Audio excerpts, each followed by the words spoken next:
Get a bunch of marketers in a room. Yeah. What was the opening part of it? I missed the first part. A bunch of marketers in a room. A bunch of marketers walk into a room. So should we start? Yeah, hold on. We're almost live. Okay.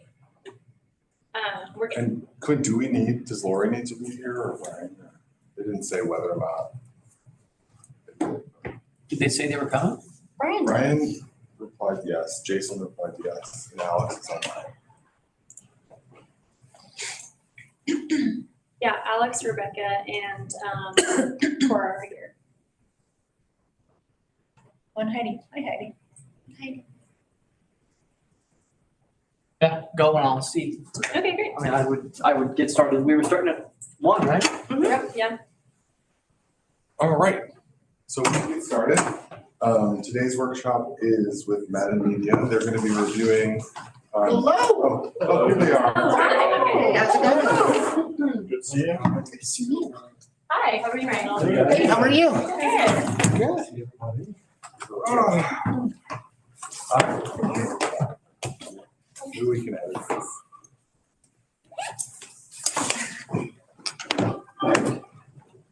Yeah, start over. Yeah.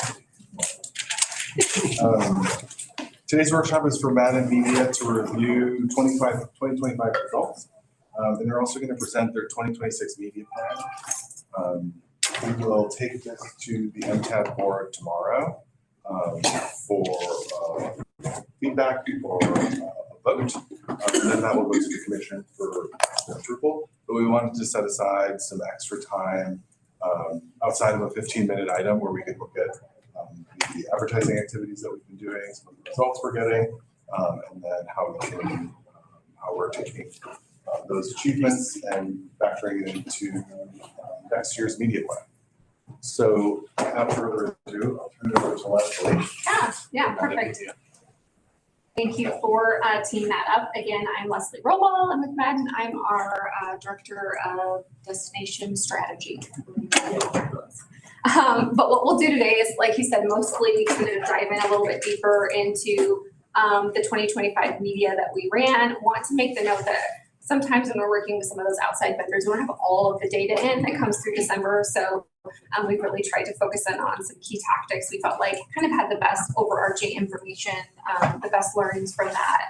And then we had presented a variety of information in November. At that time, we'd also presented our media plan for the next year. So we had kind of the brand partnerships piece was a big piece of discussion. And so today we'll really focus in on a collaborative discussion about what brand partnerships could look like, should look like with this group, whereas it sounded like a lot of the rest of the media was somewhat good to go. So we're trying to kind of focus in on that piece today. So I will kick this off and get going. Okay, perfect. And so we wanted to just do a little bit of a download, high level from where we found success in 2025. So of course, we came in wanting to do a real full funnel approach, right? So we're talking top of the funnel, what are we thinking about discovery, transitioning further down that funnel to trust and convert. We really kicked off a lot of our campaigns in that July, August timeframe. So as you're looking at these results, really keep in mind that we're talking mostly about the last 6 months. We also wanted to make sure that we were thinking about how are we pushing regional visits, but also how are we connecting to some of those longer haul markets. Obviously, with those longer haul markets, they're coming further, they're staying longer, they're spending more money. And so as we think about wanting to make sure we're really driving those tax collections, we do want to talk more about the immediate need of making sure we're driving collections, as well as that long-term strategy to start getting in some of these other geos that are kind of coming and spend more money. And so where we really saw some really great performance were through those high intent and those video-led channels. So seeing great performance in search, Performance Max, Meta, and our programmatic. And so we had search within this buy as well as Performance Max. So we spent a lot of time this last year talking about the change in search. And, you know, we've made some recommendations around the website as well to account for some of those changes. We also wanted to make sure we had a very specific return on investment, return on ad spend buys. So with that, we had Expedia, Hopper, Epsilon. We also included some Azure buys that were giving us some attribution data. So as we think about this, some of the impressions and clicks don't sound too exciting. So we want to make sure we're finding a balance with that and really showing some of those return on investment efforts as well. From a web experience standpoint, of course, the new website launched in June of this year. With that, we saw some really strong paid engagement through the site, including that time on site. We also had a chat box that was integrated. And so what we're able to do with that chat bot is have a better understanding of what is the information that people are searching for. So we can make sure, okay, this is something that people are interested in. How do we push that out more? But also it gives a really good opportunity to spotlight anything that's maybe not on the site. So people might be searching for something and there's not content to support that. So not only is it a piece that we can do with a media buy, but it also has really great learnings around content development. So as we look to 2026, we still want to move forward with that full funnel approach that we talked about for 2025 and want to make sure that we're continuing to be flexible with the different tactics that we're moving forward with. We also went and applied for the co-op funds. It would have been last May into June. What we have chosen to do, especially with how budgets laid out, is those co-ops we got from the state, we're going to push those this year. So we're really able to build out a stronger media plan with those efforts that are really focused on a lot of that return on ad spend, return on investment. So some things that, of course, we're thinking about as we're preparing this is we know we're launching a brand. Also want to make sure that we're thinking about what are those touch points where we make sure that we're collaborating with you guys as you're developing the brand. And also want to make sure that we're trying to remain consistent with elevating the visual and the narrative across those pieces. So if we rewind a little bit into last year, we decided, hey, there was the Masterpiece campaign that had been running. We didn't necessarily want to move forward with that. So what we went forward with this year was really meant to be a little bit more of a stopgap where how do we really push Moab within the creative, but how do we also make sure that this is launching as a campaign, knowing that a new brand is coming? And so as we think about timeline, our plan is really to continue down that same creative path that we've done this year until the new brand is done. So when we start thinking about how we compare that year over year, it sounds like when the brand will start rolling out is about the same time we started rolling out campaigns last year. So it might be a little bit a good comparison or something to think about as we're comparing those year over year efforts. I also wanted to come back to the goals that we had talked about and how we see any of those evolving. So one of the things we wanted to really focus on was increasing that length of stay, wanting people to stay longer and spend more money. We also talked a lot about positioning Moab as a year-round destination. Again, I want to kind of continue to talk about where are those places, perhaps in collections that we really want to focus in. Maybe we're pushing more media there. What does that look like? So again, we're in this kind of funny place where we've taken a lot of steps, but want to be respectful and conscious about whatever other steps that we take, knowing that we're going to have some changes and adjustments coming up. We want to make sure we're supporting the visitation and the lodging demand during peak and shoulder seasons. Also making sure that we're driving that high intent traffic to the website, and we'll be able to show some of those metrics as well. And making sure that we're connecting with those people who have already been to Moab, who are more likely to come back. What's the kind of content that we are connecting with them to further them into understanding what Moab has to offer.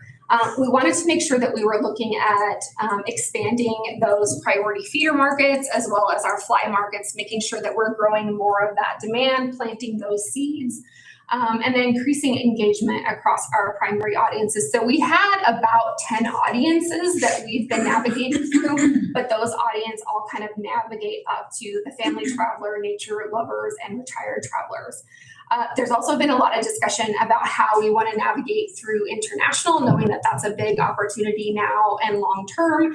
Based on our discussions here last time, we talked about really focusing in on France, Germany, and Italy. So we can go back to that if needed, but that's really how we've shifted from our last conversation. From a measurement standpoint, we'll continue to provide information about return on revenue, what the visitation and length of stay looks like within those buys. We'll also be reporting on engagement and click-through rates and benchmarks by channel. So not only do we want to make sure that we're driving people to the website, we want to make sure they're engaged on the website. So if we're driving a bunch of traffic and they just leave, well, that's not super beneficial because we worked so hard for that click. So we want to make sure we're looking at those engagement rates and the time on site. And then also continuing to think about how we grow that first party data. So with that, we have some efforts this year that will focus a little bit more on what we're doing with email marketing. We have had tactics last year and this year that have been focused more on that lead gen piece.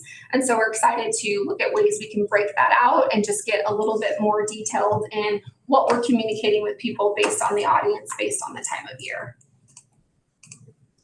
And then this is our snapshot slide. This is my favorite. I feel like we could just go over this and then I don't have to talk so much.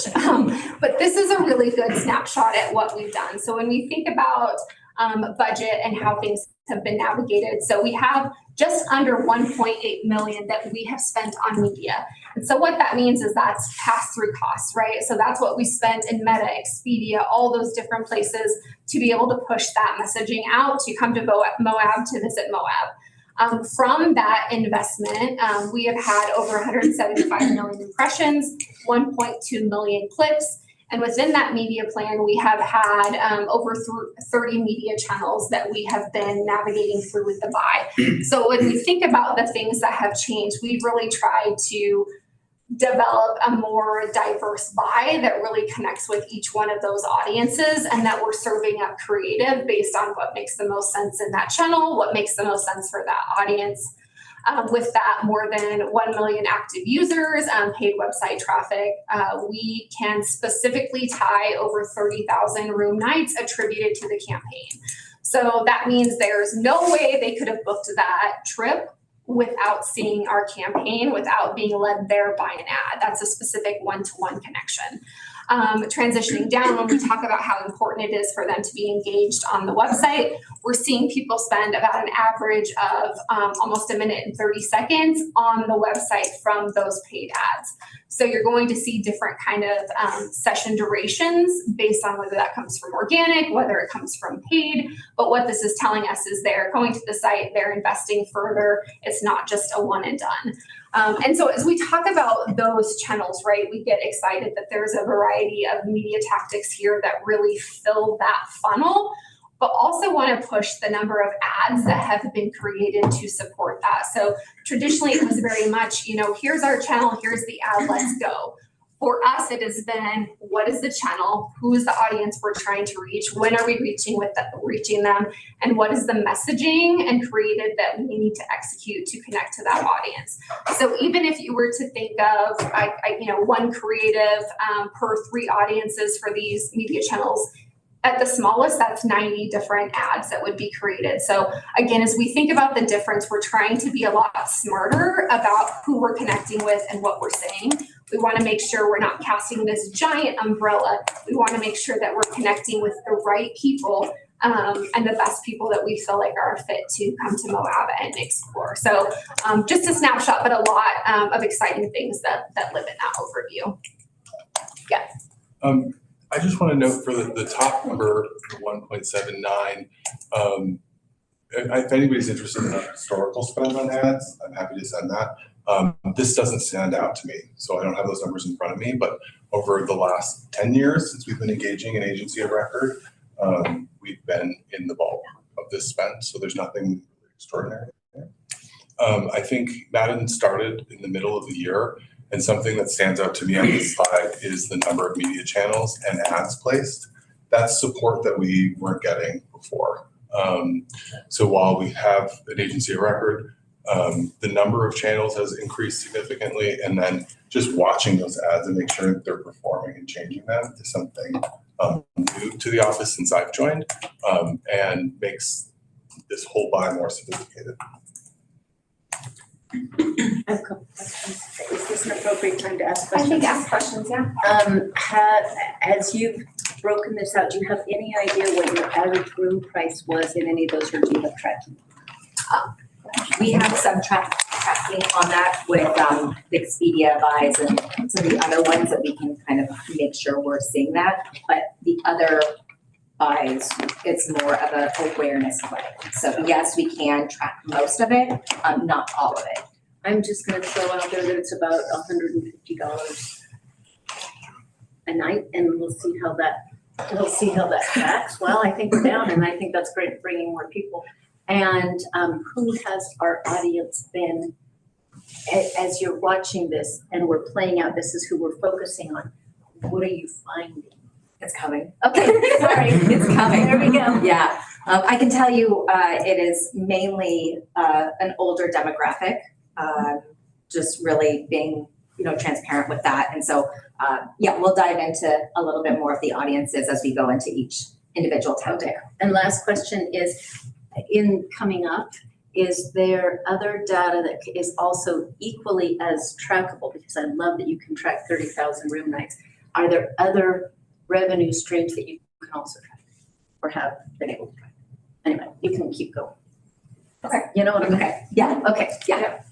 Okay. So, hello, I'm Caitlin, the media director, since Leslie positioned herself. So, Caitlin, wanted just to showcase this paid media overview. This is a very high level highlights here, a full funnel media approach. We started in June and rapidly went live as soon as we could. So we went with digital, social, programmatic, which is web ads, going through the platforms, travel platforms, and branded content. So just high level here. Wanted to showcase our search media. We delivered really strong CTRs, which is click to site or click through rates here, and they were really efficient traffic.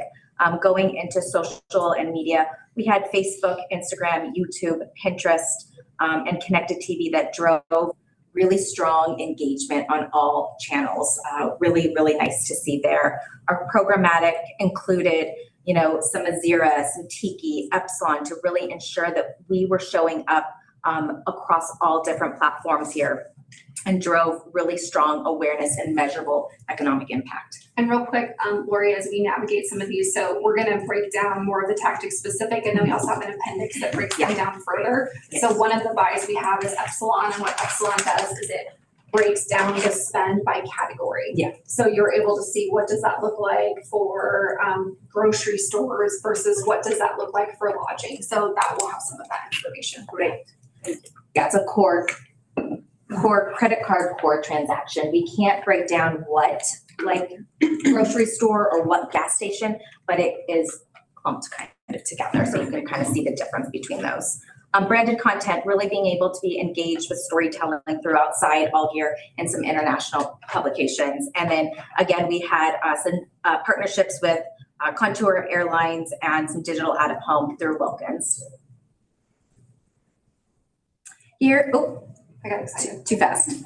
Our top performers here, just wanted to give you a very high level, again, we will be deep diving into each one, but our top traffic drivers through website sessions, Meta was the winner. We had 335,000 sessions just through our Meta campaigns. That's incredible because Meta isn't really a click to site, but we are seeing clicks to your website. This is more of a dream. You're kind of just doom scrolling here through the Meta platform. Google, this is all encompassing the Google ecosystem. So this is our SEM campaign, which is our search campaign, our PMAX campaign, and our YouTube campaign. So we're seeing really strong sessions on this one. And then our Azira, again, this is a programmatic website banner ads along with connected TV. So we use Azira as a full programmatic space, and it has 51,000 impressions.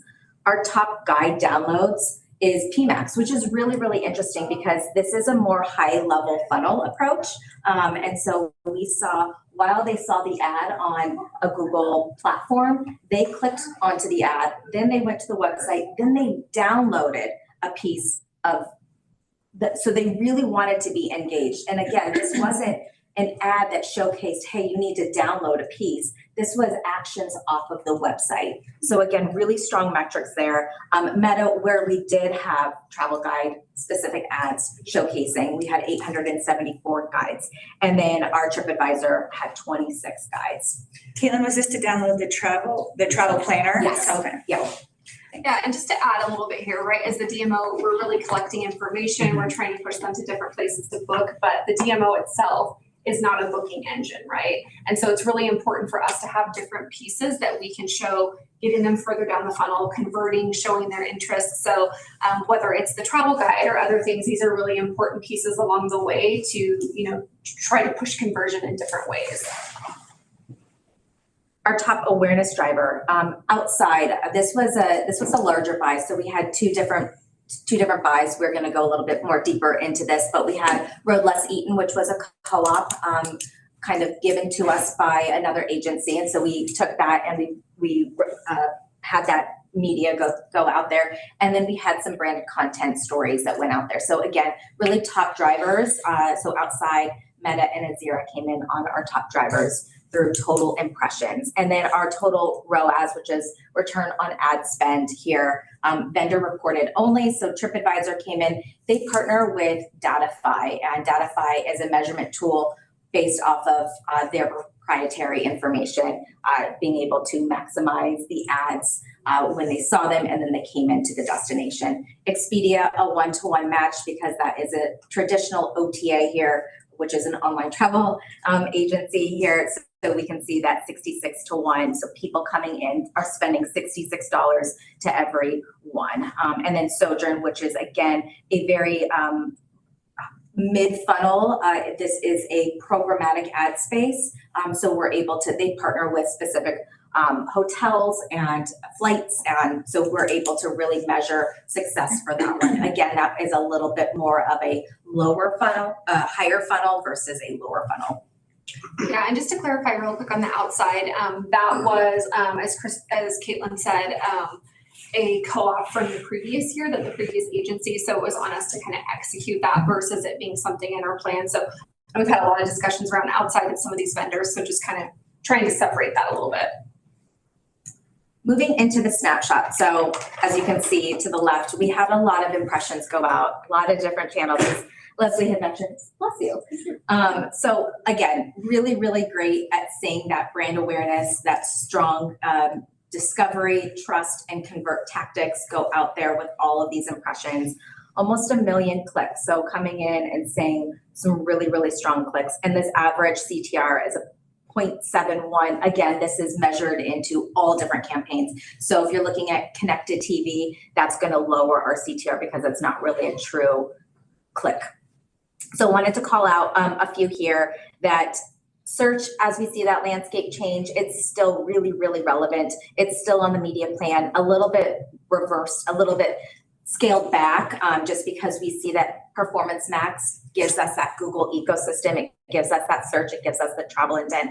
It gives us a little bit more scalability versus just keyword based. But we're really seeing some strong clicks through there and then really strong engagement. So we see over 3 minutes time on site with our search campaign. Yeah, and if you'll remember earlier, we said on average, we're seeing about 1.5 minutes.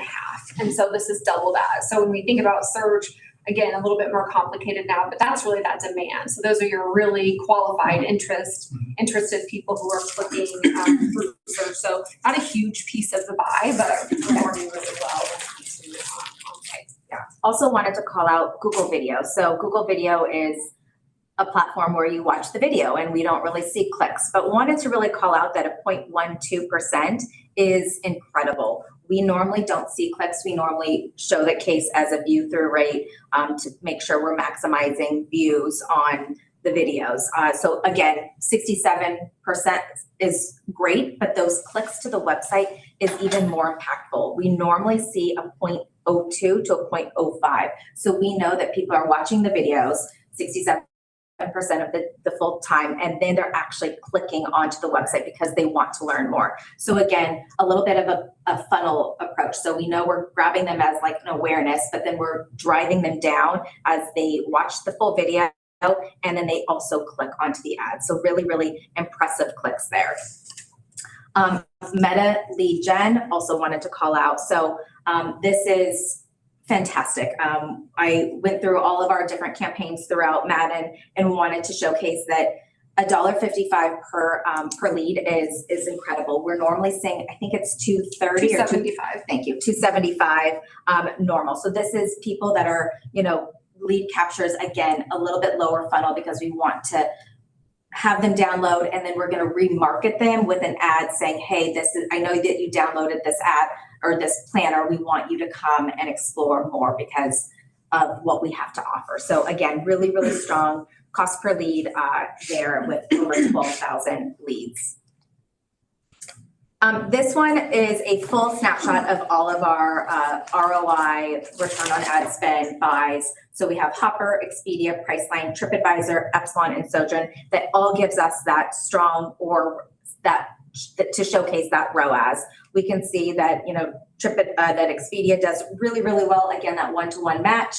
And then we can see that TripAdvisor comes in really strong with the Datify metrics. So again, they don't really have benchmarks, but wanted just to showcase a full round of return on ad spend versus like what we can see here. Again, this estimated is 10.5 million in economic impact with all of our campaigns. So we're seeing really strong return on ad spend with each individual campaigns that gives us that.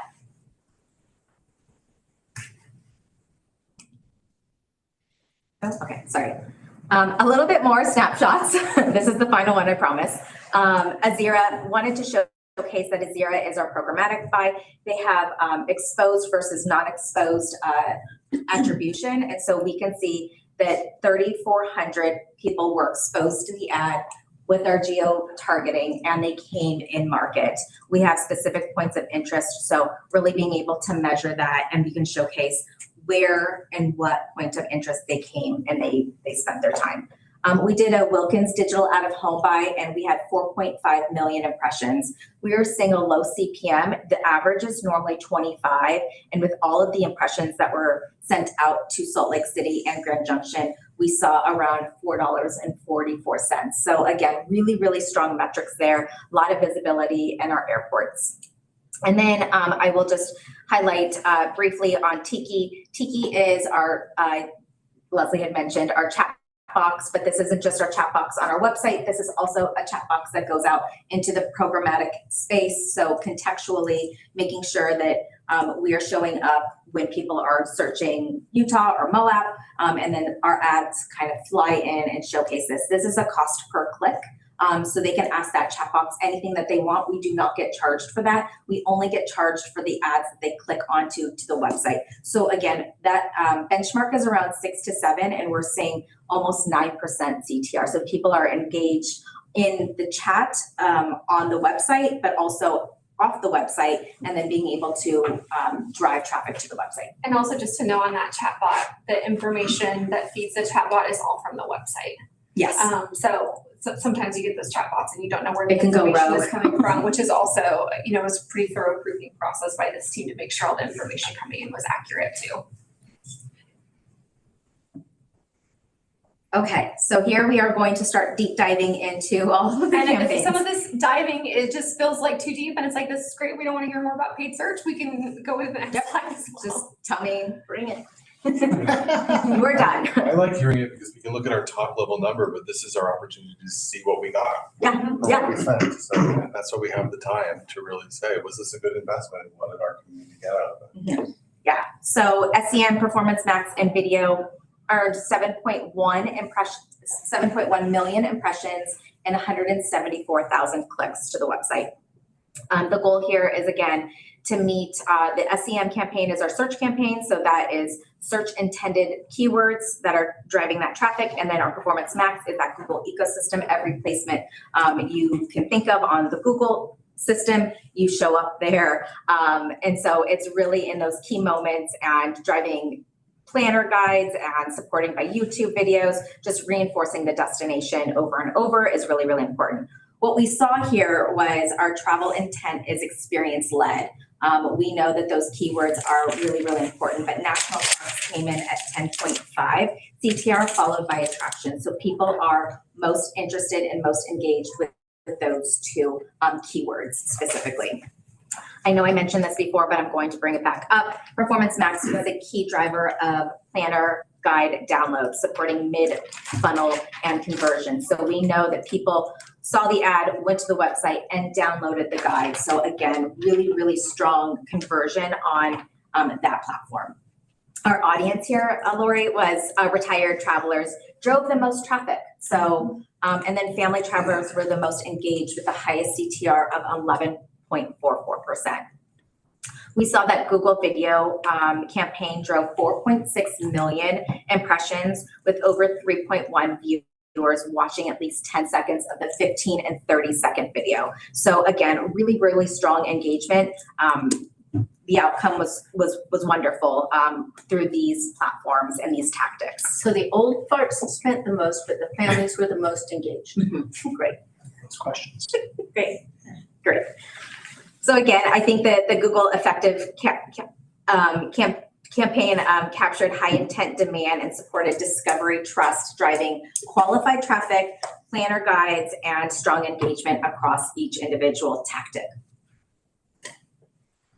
Meta. We are driving into Meta now. So Meta is Instagram and Facebook, 17.4 million impressions, 297,000 clicks across Meta, and it reached, which was the most important to me, it reached 10.6 million users. Again, really, really strong on that front. Meta was the leading driver of the website traffic I mentioned earlier at 234,000 users.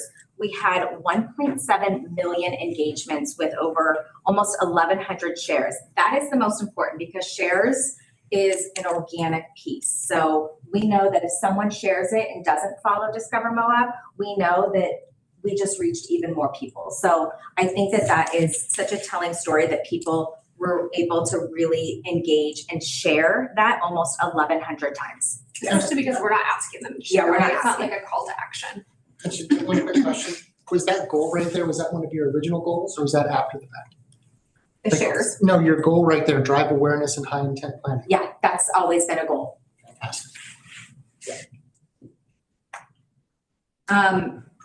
With the campaign, we had different channels. So with this, we had the leads campaign and we had over 12,000 leads come in with a cost per click of $1.55. I know I mentioned that earlier. And the average that we're seeing across all destinations through Madden is $2.75 on the average. So again, we're coming in a little bit lower, which is wonderful.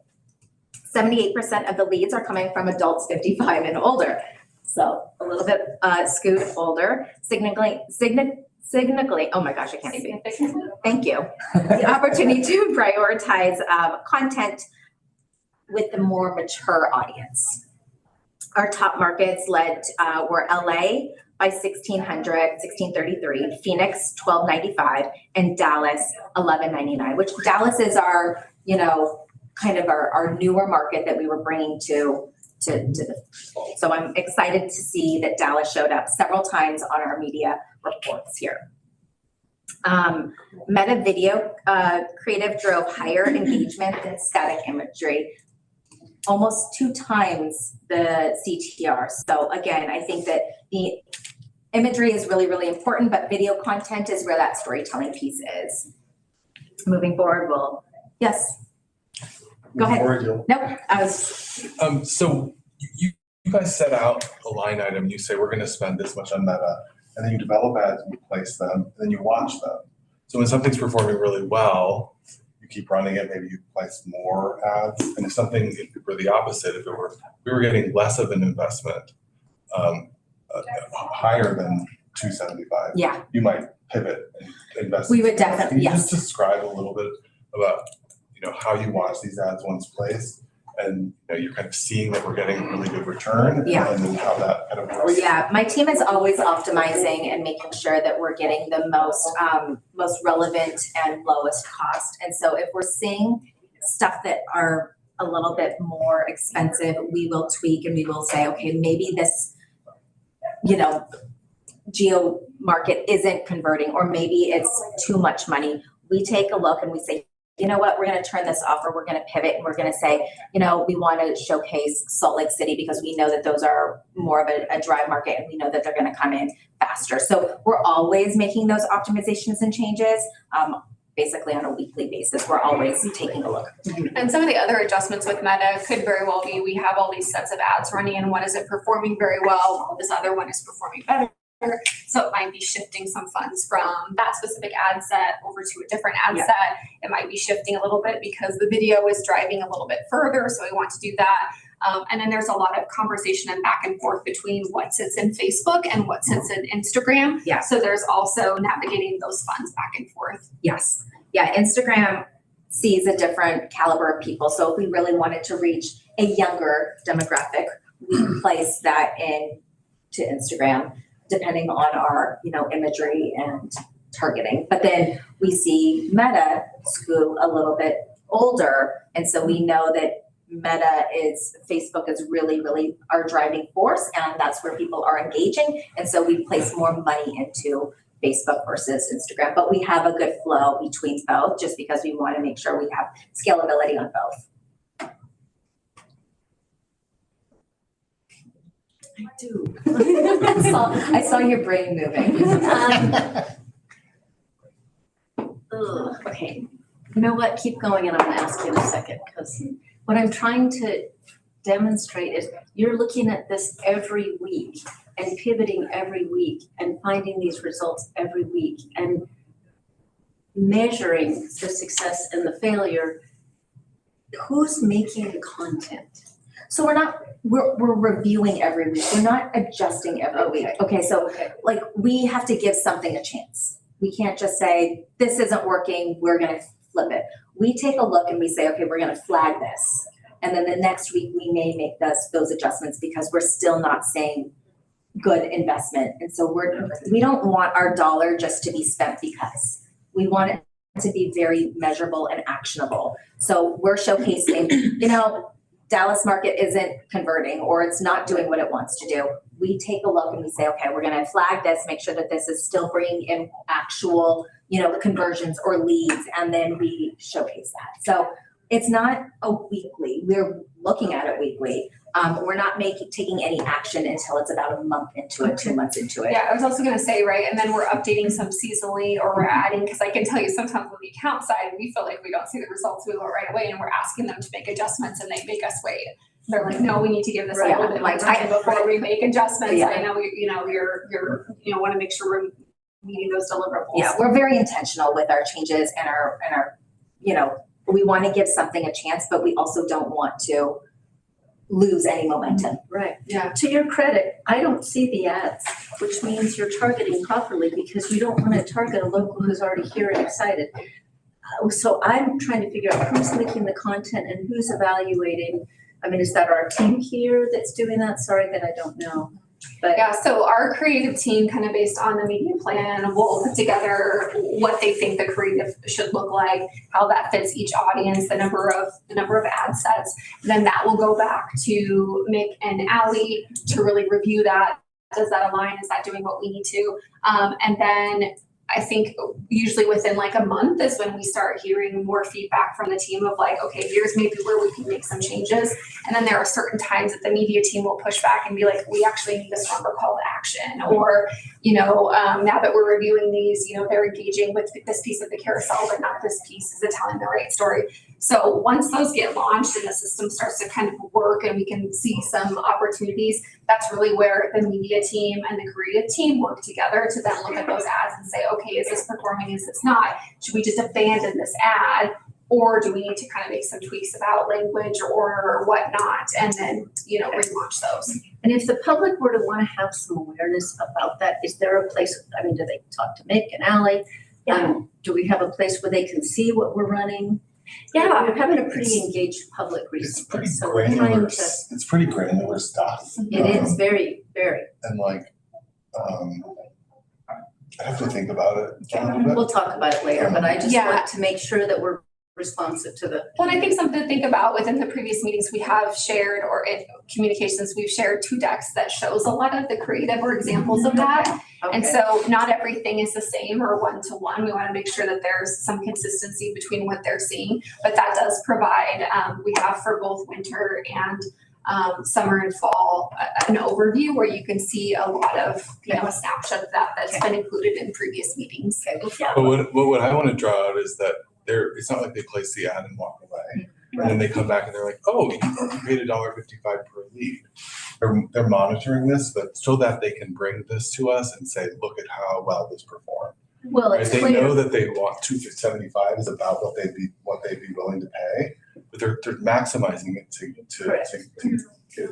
And I think the community would be curious about that, that we're How they're actually doing it. doing better than average people usually do. We're actually engaged enough that we're really looking at this and using their dollars effectively. So you want us to draw out this number more, that we Well- only paid $1.50. Should people want to know? Also, and those, sorry, go ahead, Ally. Oh, no, just want to reemphasize that we review every single ad that goes out, and all of the creative, like the photos and everything, come from us too. Okay. So there are no like surprises in what ads we place. And within that original snapshot, outside of, some of those return on investment ones, there are benchmarks, which are hard to see here, but there are benchmarks on each of those. So you can see how efficient that buy is, how does it compare to what we're usually seeing and how that has changed. So Caitlin tried to call out a few of them, but you can see, the click-through rate looks good there, or engagement is performing well. Yeah, what we've noticed, we won't go back, we can go back a little bit later, but like Pinterest, we are seeing our benchmark, we're not hitting our benchmark. So it's interesting to see, it's a different demographic, so that could lead to it. But it also is, we're on a different platform on this. This is a different inspirational platform. So again, maybe we're not being more as inspirational. And I think we've been kind of trying to get that, up because it's content and keyword based. So I think those are like our challenges, but we don't want to eliminate it because we're, 2 points down. We just want to maximize what we're saying. That's also like even when we were looking earlier at SEM, so our SEM click-through rate is strong. It's a little bit below our average by 0.5 or something. But the time on site is way above what we usually see. And so there's some nuance and okay, this is a little bit lower, but we're seeing this payout later on. I mean, I do like the idea though, that, that we focus on the media channels that are working. Yeah. That's kind of where we're at. I mean, I do understand that you want to make sure that we have, your eggs spread out in different baskets, but I think that the trends have kind of been that, if Facebook's what's working, that's where we start putting our eggs at right now. Yeah. Because that's where people are looking for. Right. Azira, so our goal here for Azira is our upper to mid funnel awareness and consideration through programmatic display. So these are website ads that are throughout the internet, display and connected TV, reinforcing the destination storytelling and the behaviors across the channels. So we have multiple different channels and tactics here through Azira. Again, Azira is our programmatic partner that really showcases the attribution. But here we have prospecting and remarketing. And so our prospecting is really to get new people and new users to the website. So we drove 22.4 million impressions, serving as a primary awareness driver here to key DMAs. Prospecting had almost 100,000 clicks, resulting in a really, really nice CTR, which is click-through rate of a 0.44. Remarketing is our mid-funnel. So those people we cast the net out there for prospecting, then they went to the website. Now we want to remarket them with a new message supporting that mid-funnel. So reinforcing the experiences that we can create. So that had almost nearly 1 million impressions with 2,600 clicks to the website. And then we also had connected TV. This is really delivering that strong storytelling impact piece with a 99% view rate, indicating engagement and, message retention there. And that 99% is probably because you have to watch it. Yeah, pretty much. I mean, there's not a whole lot of. Yeah, In order to continue Yeah. watching your We program. saw one time that was like 97%. We're like, how did that happen? Yeah. And connected TV can be funny because you can kind of just turn it off on your, people use connected TV differently now. So we're seeing a different, landscape. It's not just on big screens. Majority of it is, but we can see that. But are you doing it on things like Amazon and Netflix? Yes, Those kind of things? yes, yeah. We continue to see nature lover audience perform the strongest, 0.47% click-through rate, followed by retired. So again, still the same. Oh, I like that. The hat changed. I looked down and then you look different. Wanted to call out the top DMAs.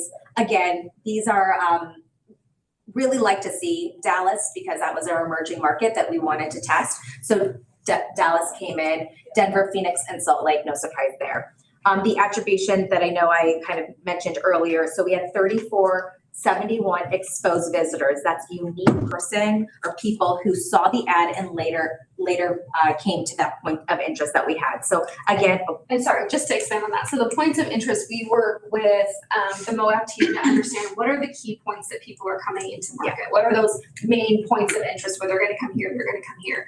And so then with Azira, they're provided that. And so not only is it like, hey, I came into Moab, but it's, hey, I came into this point of interest. Yeah. So it does get a little bit more specific around that.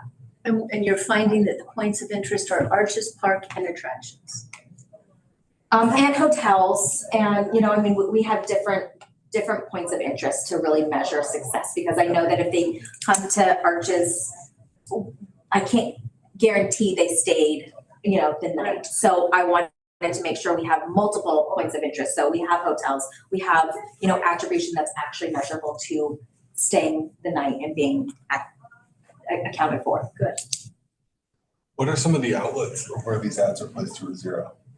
Some of the outlets. Yeah, like where are the ads? So it's the internet. So we have specific behavioral targeting out there that showcases what we want, nature lover, outdoor enthusiasts. And so they are all on those behavioral targeting websites. Like it follows the user. Yes. So user might be on New York Times, the Wall Right. Street Journal, Gear Trader, Yep. Looking at cars, wherever you go, it will follow you if you're there. Because it's behavioral or contextually showcasing. So if we have keywords that are focused on Moab or outdoors, you're going to show up on those websites. Yes. I just wanted to draw that out. This is what you'll see on like CNN, Yes. and it follows you as you move. USA Today, yeah, lots of different, New York outdoor Times, you'll see publications. an ad, this is where our ads will be present. Tiki drove high intent engagement and planning insights across the travel funnel. So this again is a contextual ad. We know that people are on the website, say, I think it doesn't say there, but like a travel website, and it has a Moab keyword in the article. Our ad will then populate. And so here what we're seeing is really high intent travelers during that research and planning phase, really being able to be interactive. I know we had mentioned it earlier, but we had two different tactics. We have an on-site chat box, and then we also have a chat box that goes out to the internet. Again, that light box, silly name, 240,000 impressions with 29,000 clicks, resulting in a 8.53 CTR. And the Envoy was 293,000 impressions with 36,000 clicks, resulting in a 9.36 CTR. Overall, we had 737,000 impressions and 66,000 clicks. So again, really strong benchmark there, and well above the TV benchmark at 6%.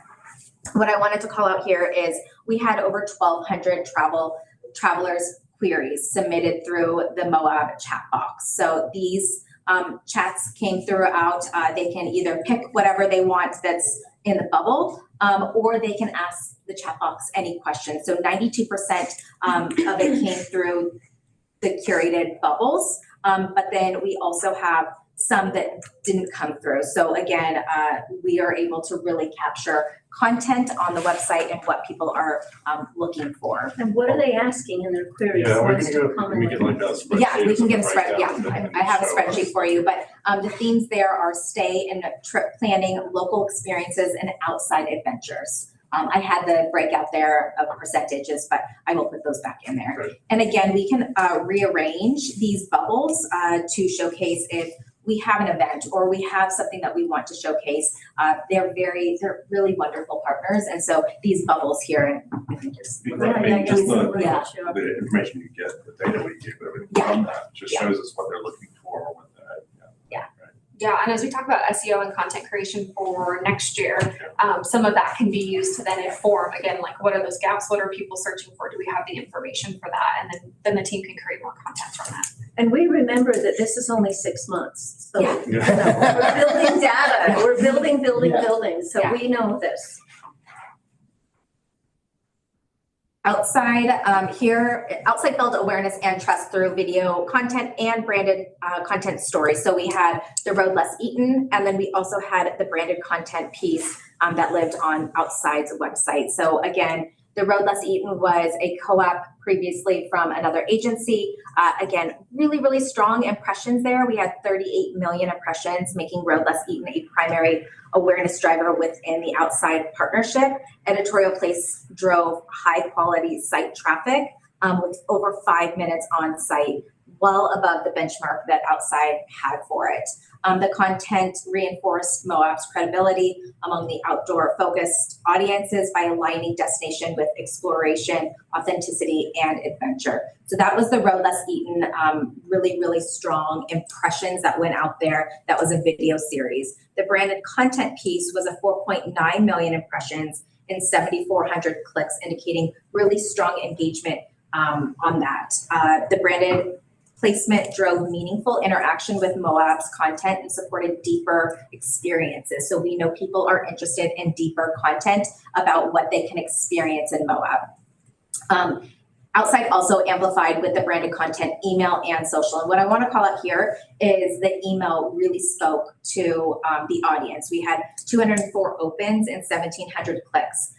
We achieved a 10.2 open rate, exceeding the benchmark of an 8.7. So I think that people really, really resonated with the email specifically.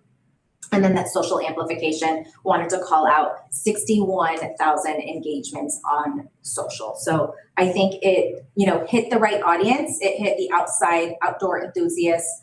They have so many different audience channels throughout the Outside brand. And so I think it really resonated well with the engagement that we saw that came out of there. Hopper, this was a newer buy, and I'm really excited to show this one. So Hopper drove incremental hotel revenue, bookings, and length of stay for Moab, capturing that high intent travel deal that people are really looking to convert. And so what we saw here was 224,000 in hotel revenue generated. This was a 58% year-over-year increase, supported by increased exposure from Hopper placements. We had 628 hotel bookings delivered and 1,200 hotel room nights. Resulted in a lower ROAS, but still strong. So 4-to-1. I think that we just tested it. We didn't put too much money behind it, and so this was something that really I think is something that I would love to continue that partnership, because we're seeing increases. So the average length of stay increased from 1.92 to it was 1.92, and it was last year at the same time a 1.8. So we increased slightly there, indicating strong travelers, influenced by the Hopper. Yeah, but even you look at that continued increase, that's a difference of 2 nights versus 1 night. Yeah. And I like this one because I don't believe we advertised in Hopper last year. So any increases we got, that's essentially what we would have left on the table had we not done this. Whereas in some of the other tactics we had been advertising pretty consistently. Yeah. So I thought that was interesting. Yeah. in this particular tactic.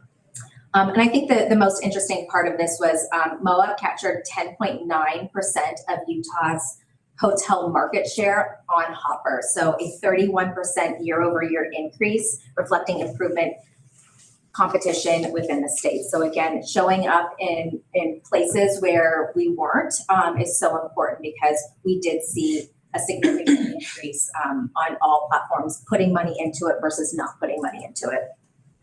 And Hopper's a hotel booking app. Yeah. So And they have travel navigate through the app deals, yeah. And they serve deals and so the user is going there looking for them. Yeah. And they provide the deals incentives. Yes.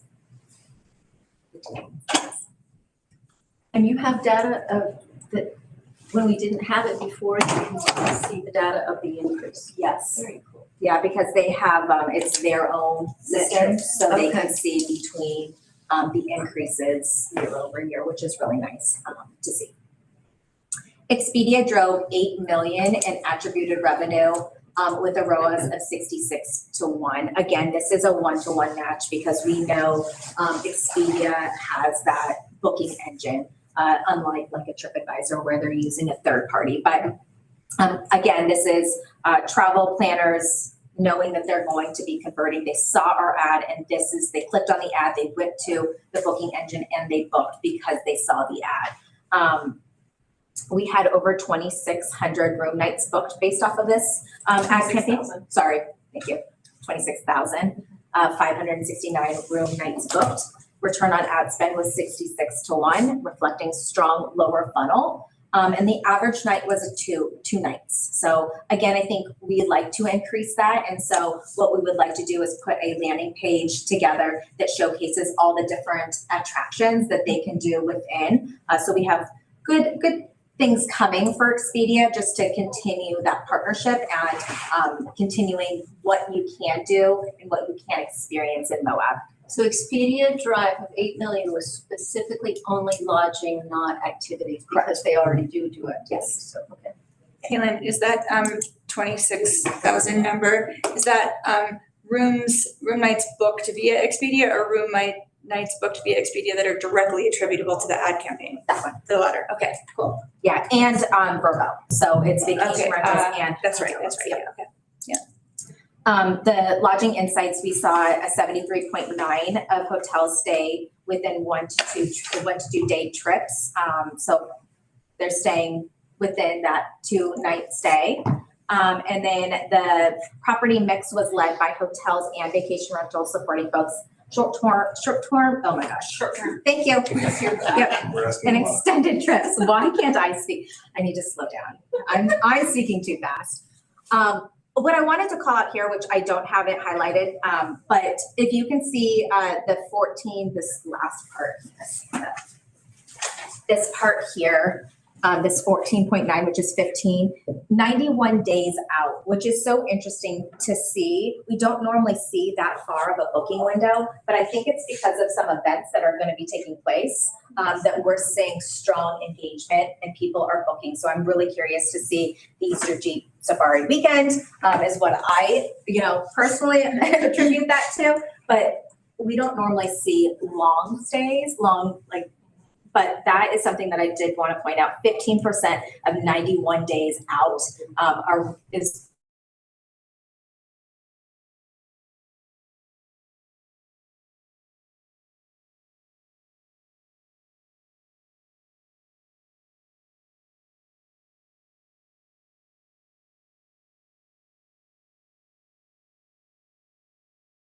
Stays from previous years and this year and VRBO to see if there's a difference in people who are doing VRBOs versus hotels. They might have that. Okay. Yeah. Let me look that up. And we can find that on our, we should be able to find it through our star data too. Yeah. But yeah, that's definitely a good thing to look into. So Expedia, Hotels.com, and Vrbo each contributed to revenue, with Vrbo delivering the highest return on ad spend amongst the partners. Oh, you moved on. Sorry. Okay.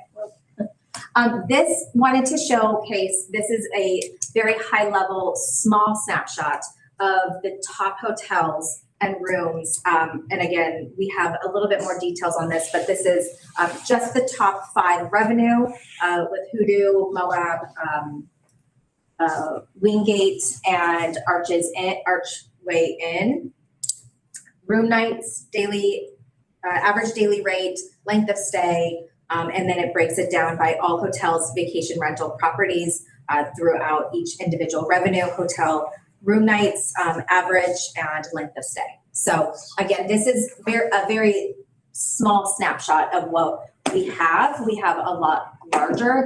They're Excel documents, and you can just keep scrolling on these. So this is just a very high level top 5.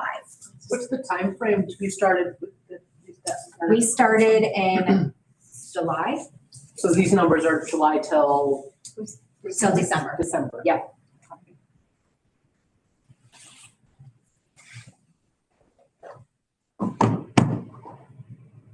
The suspense. Contour Airline wanted to call out, you can go to the next slide. Contour here. This was a partnership that we wanted to help the airlines here. So we had Meta, Expedia, and TravelZoo. We had over 2 million impressions go out, excluding TravelZoo, and then 11,000 clicks and average CTR of 0.57, excluding TravelZoo, just because it was more of a content play, so we didn't want to add that in there based off of that. So we had Meta, really strong engagements here. So 11,332 post engagements. Those are likes, shares, and comments based off of the Contour creative.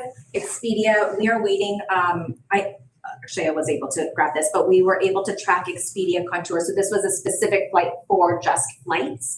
So we were able to track 5 flight bookings through the Expedia campaign on that one. And then the TravelZoo campaign, really strong. It did really well.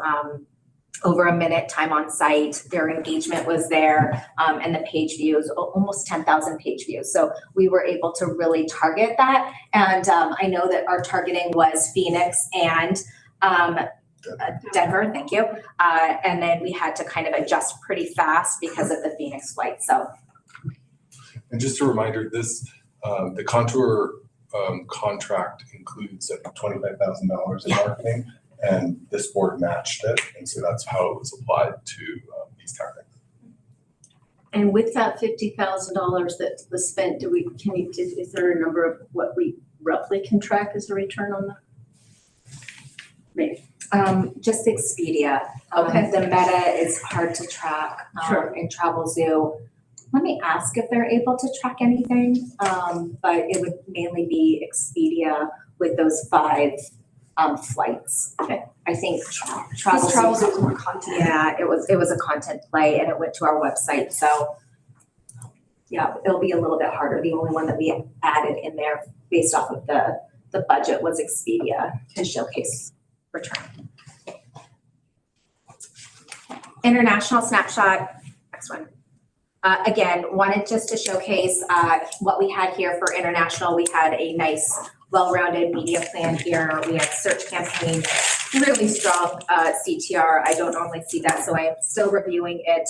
When I was able to review, we have 2 other campaigns throughout the company running, and they see a 6% CTR. So a 19% CTR on our international was groundbreaking to me. So I'm keeping an eye out on that one just to make sure we are staying relevant and we have strong engagement on the website based off of the target market that we have. And explain Caitlin? again what the avenue for the international was? How did we get that message out internationally? Was that like through an agency or was that through just Google? That's just through Google. So that Okay. search was Google Okay. search. And then we have Meta prospecting, Meta remarketing. So once people come to the website, we wanted to remarket them and really engage with them. Reddit, which was fantastic. I know that looks like a shorter, like the benchmark, we're not there. Again, those benchmarks are not international. Those benchmarks are domestic. So I think a 0.34 on Reddit served its purpose because people are always, looking and doing things. And so if we showed up internationally with Moab, people were engaged, and that accounts to 50,000 clicks. So, yeah. The ones that we did have was Priceline and Booking. That was specific. I think we did translate those ads as well. So we're able to see a 5 to 1 ROAS, which was return on ad spend through international, which is fantastic to see. What was that again? 5 to 1? 5 to 1. Yeah, and something to call out on international, right? We don't necessarily have any translation or international at play on the website, right? So if you talk about like that experience and pushing them, that is one thing that the team, has kind of identified as an opportunity moving forward is we could push that international traffic, but we don't have like the product for them to go to once they get on the website or want to go further. So just something to think about as we think about how to support that market. I think that's a really good point, is to have that something on the site, especially as an international visitor in 2026. Might feel a little scary to come here, so Yeah. say, hey, we got my attention. we like you here. Yeah. As we migrated the site, there used to be a widget that had like 50 languages, and it would kind of, I'm sure I wasn't checking like the Polish translation and like the functionality was there. So we should look into, we can talk with Simple View about what they do with international, if there's something that feels more dependable, or develop the content ourselves and like you said, make pages. But it's something we lost with the transition, but we can pick back up. I want to point out too that this is just the international buys that we've done with Madden that are Moab specific. Yes. So we also invested with the Utah Office of Tourism, and those are different numbers, which will come later.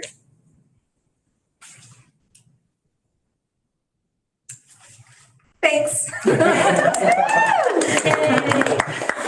Could you translate? Any questions or thoughts? I like it when we do better than everyone else. It seems the list of benchmarks we were doing better. It doesn't hurt my feelings at all. I was curious about the website stickiness. I saw the session like went up to 3 minutes or something. What are you attributing that to? The website on search, Yeah. the intent, the keywords that are really intentful, that people are really, wanting more information. So if people are, if it's a vanity keyword, like discover Moab, Right. They are coming, they're, spending time and they're exploring what the website and what the destination has to offer. Got it. So it correlates to intent. Are we tracking, who's tracking? I know someone is, where we're bouncing. The places on the website that we need to look at where we're losing. Yeah, like our Google Analytics. Yeah. Yeah, a lot of people go to the homepage and then they scroll around and then they bounce off of that. Yeah, what we've been looking at mostly and kind of what we look in our reporting is kind of that engagement rate, right? So like we kind of bring in one of those top pages. What's the engagement rate on that? Like what's the relation between we've driven a bunch of traffic here, but maybe the engagement rate is lower. And that is where we've identified like some of the improvements that we want to make for next year. So yes, there is hey, we have this like SEO content piece that we need, but there also is that like user experience piece that if we're so dialed in and focused on these 3 audiences, let's make sure that we're driving to a place that feels like nature lovers and we're bringing in more things that are specific to them. Whereas right now it's a little bit more of a broad website land. The content is as specific to the audience. Does anything stand out for the things that you want to do differently in 2026? I know we're going to go to that next, but in where the website's going, is there something that you're seeing? I know that's not your. That part I just spoke to. I think that really is a piece. Like, again, I feel like sometimes in this industry we talk so much about clicks and then we don't bring it full circle to say like, okay, what are they doing on the website? Are they getting further engaged? Are they, what other pages are they engaging with? So that feels like an important piece. Like we're driving all this. What do we want to do with it? Following up on the international piece as we continue to set the foundation for that. Those feel like 2 big extensions. And then I think having more of a robust email program. The Moab team has been trying to build that this last year. So as we talk about all these leads we're getting, okay, then what are we doing with them? What's the plan from there? Whether that's a specific onboarding campaign in general based on when they're coming to visit, whether this is from outside, this is our nature lover, like what's the content for them. So I think getting smarter about the information we're getting and fine tuning it from there is probably our greatest opportunity this next year. Just kind of a generic, very broad question, but considering the number of DMOs you work with, what has stood out to you as kind of the biggest surprise in the Moab market compared to other kind of travel markets? Like what has surprised you and what do you think we're doing well and not doing well? But in just looking at not proprietary information, but more about what the biggest challenge supply of Moab compared to other markets. I don't know if you have anything to lead off. So my biggest surprise was the CTR for search. As we see that landscape change with AI overviews coming in, I think that, staying top, we've seen some declines, significant declines on, that's why we were pivoting to more of a Performance Max campaign, just to be able to kind of showcase like, hey, this is the Google ecosystem. You guys are still performing really, really well, but those are those, experience-led attractions that are really continuing to build off of those CTRs. But the vanity names like Discover Moab, like people that are actually searching, those have gone down just because of the AI overview. And that's why we're pivoting to a Performance Max where we're able to really understand the user and target them in a different way versus keyword intent, even though we're still doing keyword intent because that's not going away. But that's the biggest thing, is still continuing that strong CTR on search is specific to what you guys are doing really well and what other destinations are seeing a little bit of a lower. And what about the actual markets we've discovered, like the 55 and over? Has that been surprising or compared to other markets, or is this kind of a trend? I don't feel like that piece has been, because again, like I think when you have some political turmoil, right, like you see people kind of taking a step back. Yeah. Whereas I think a lot of times you see a little bit more of an older audience still feel comfortable. This is kind of what they do. They can kind of continue to travel. So I will say we have seen what feels like some declines across the board from Dallas. So it is interesting that Dallas is, I know we're just kind of testing that that's coming up a little bit, maybe more than we anticipated. So I think those are some things from the creative standpoint, which I think is, going to be great with having you guys come in.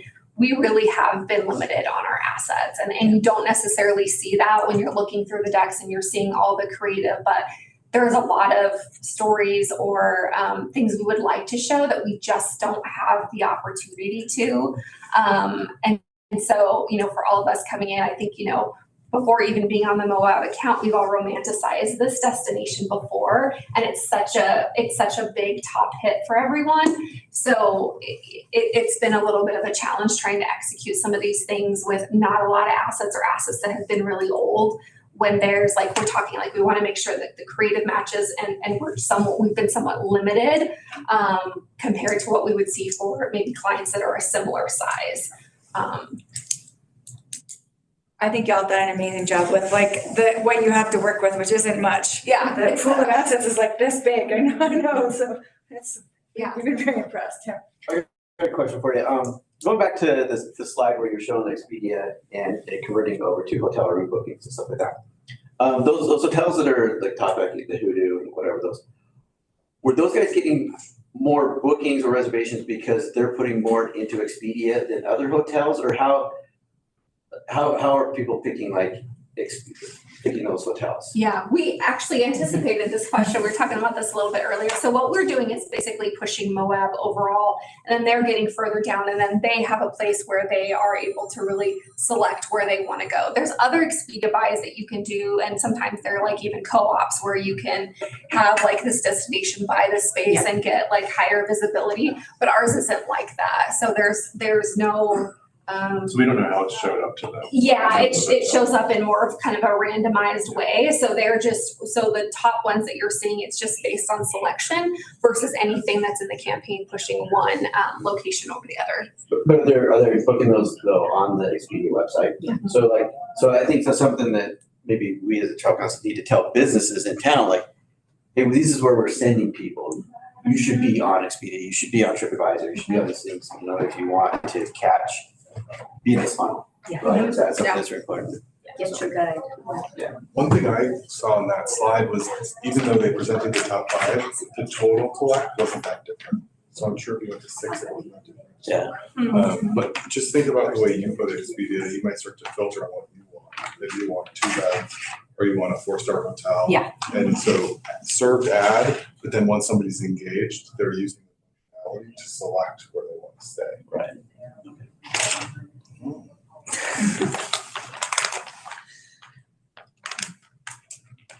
Perfect. Well, 2025. yeah, well, we had, so I those, just add the media Wait.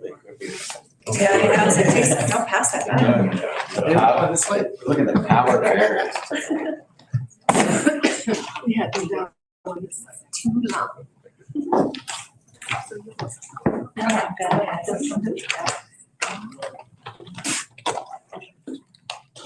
okay, so, again, back in November, we presented this beautifully robust, media plan to get feedback. And really the only piece we, based on our discussions together that felt like it was a much bigger, larger discussion was really about this kind of brand, strategic partnerships piece that we have been talking about. So what we did last year is we had reserved about $200,000 in the budget for some kind of brand or strategic partnership. We had talked about a lot of different things to do at that time. Some of the things we talked about, we felt like this isn't the best time for. We'd rather wait for the new brand. But what we want to do is make sure we're kind of diving into that a little bit further. So I know Caitlin has 2 different things that we're talking about. And so we're looking at this a couple of different ways. So one, looking at a brand partnership, again, is a way for us to collaborate with another brand, carry out our brand further, tie it to, some like-minded, if there's an opportunity for us to get additional footage, if there's an opportunity for us to get expanded media buy, I think these are all things we're thinking about. We also know that Jeep is a priority coming into this year as well. So there's some different things that we've kind of navigated through, but before we jump to that, how we're operating, and we'll kind of dive into this a little bit more tomorrow with the larger board, is based on what we had discussed previously, it felt like we were in a good place to move forward with this plan, but wanted to double check that today as we walked through. So within that discovery area, you're seeing a lot of the tactics that Caitlin talked about. These are really, as you look at this plan, these are really the always on. Something else we did is just based on how the contract kind of overlaps, we also tried to include some of this information in for 2027. So we'll still have the meta prospecting, the programmatic buy through Azira. That's the one where we're getting that attribution, still having Google Performance Max, connected TV also through Azira and YouTube are what we see as the foundation. These pieces are always on. Once we get further into that trust, then we're layering in another level of search with the paid search. We're bringing in Reddit as well. We have the Tiki buy that we had discussed earlier today, and the findings we're able to get from there.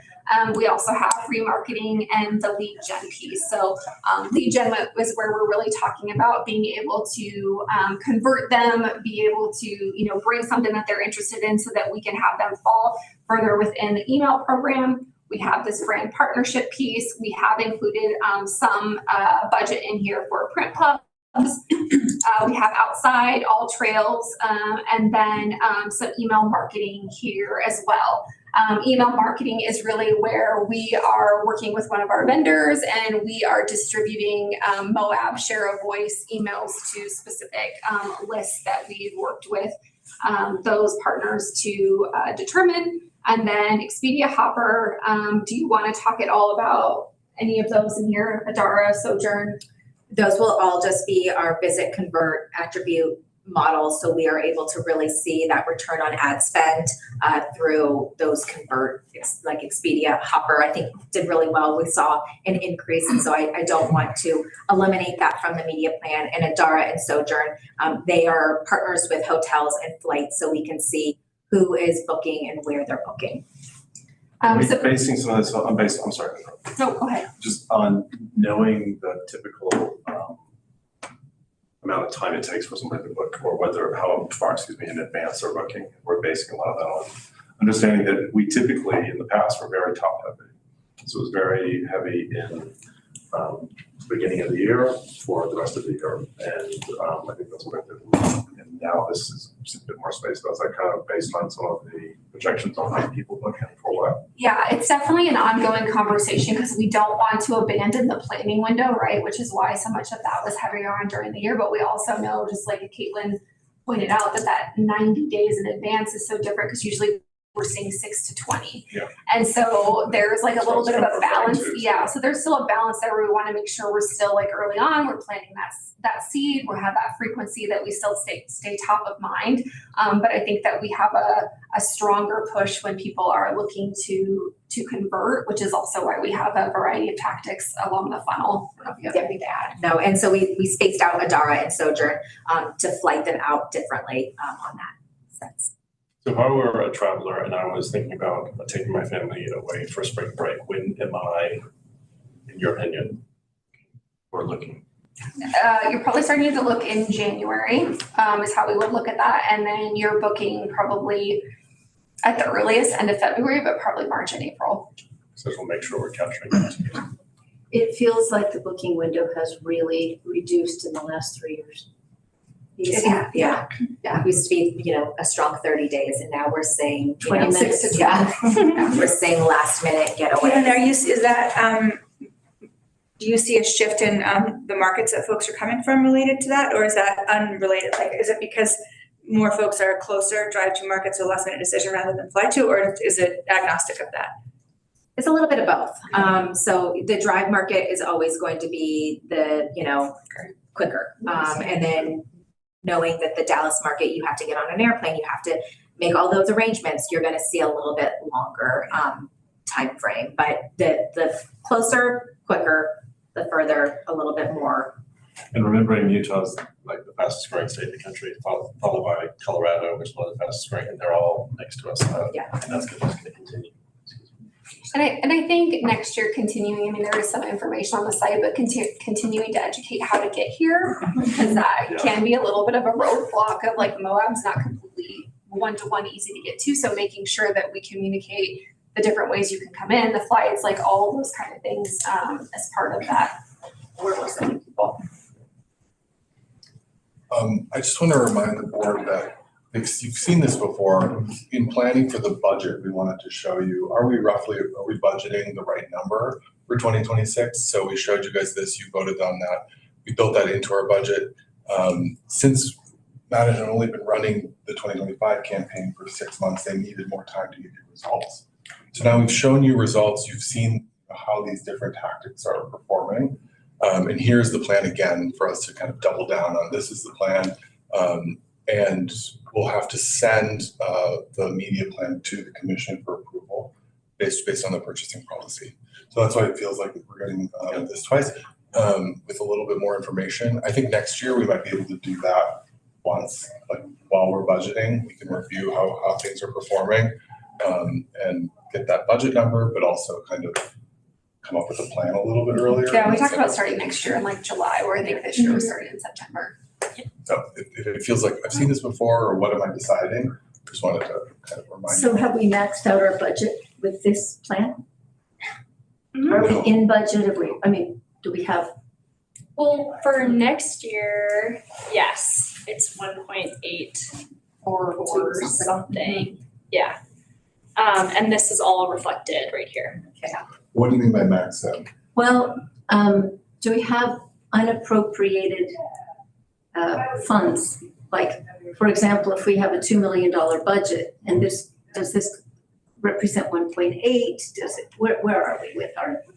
Yeah, this is the full, so when we were going through the budget process in September, that number of 1.8 for paid media with Madden was decided on, and this reflects that entire buy. Okay. Yeah, there were additional conversations as you guys were going kind of back and forth, getting those final numbers about looking at additionally doing something more, maybe later on, or something more kind of tied to the brand. Maybe there's something bigger specific with the brand rollout, but this is based on that, September approval of the budget. Yeah, and remember our budget, our total budget number for our office is like $4.2 million. So we have a lot of other things going on too. You know, we also pay for VR, we do owned media projects, we do all sorts of stuff. So this is our paid media plan. I know that we're waiting kind of for the branding project before we really kind of dig into creative or to content. But one of the things that I've kind of noticed on this is that big drive right there that you were talking about with the video, and especially short video. And I think that that's something that we could do outside of the brand, right? Is start telling some small stories. You want to talk about how people get here. We could have a video to where people basically are on, their computer doing this and they call the Moab Information Center and there's the person at the Information Center. But I think that there could be a campaign that we could do. And I think that that would be an immediate help. Just from what I saw, social is one of our big markets. And short video is one of the big things that's happening. I think that that would be something that maybe we should look into and go outside of the budget that we have on top of for something like that. Yeah. And then the other thing that I saw is the opportunity maybe for print.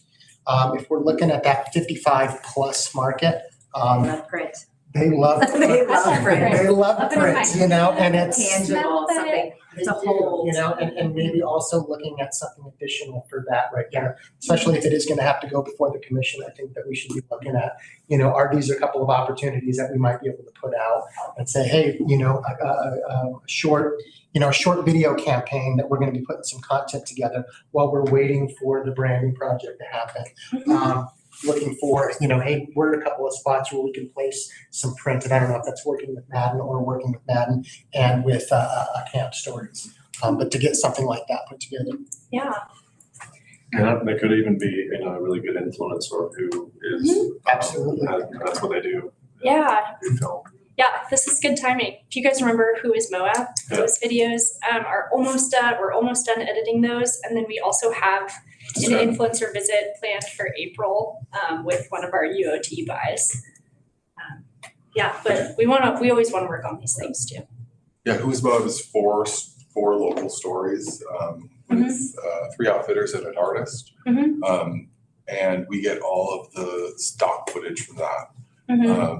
Or the B-roll. So we plan to give that to Madden and they could develop something like Brian's describing. Yeah, and even more than that, rather than just, who is Moab and who are the locals, I'm talking more just like, how do I get to Moab?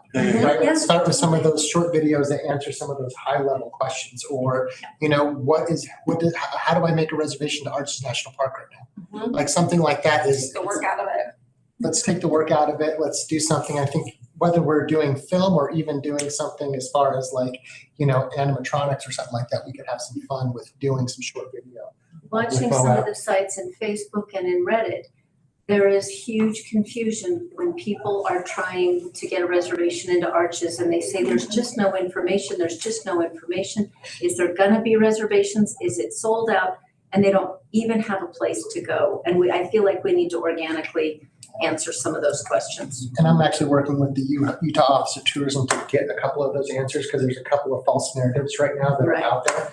And so once we actually have those answers, I think it's going to be important for us to make sure that we're pushing those out, because those are some of the big questions that are being asked online. We need to make sure that we come out ready to answer those.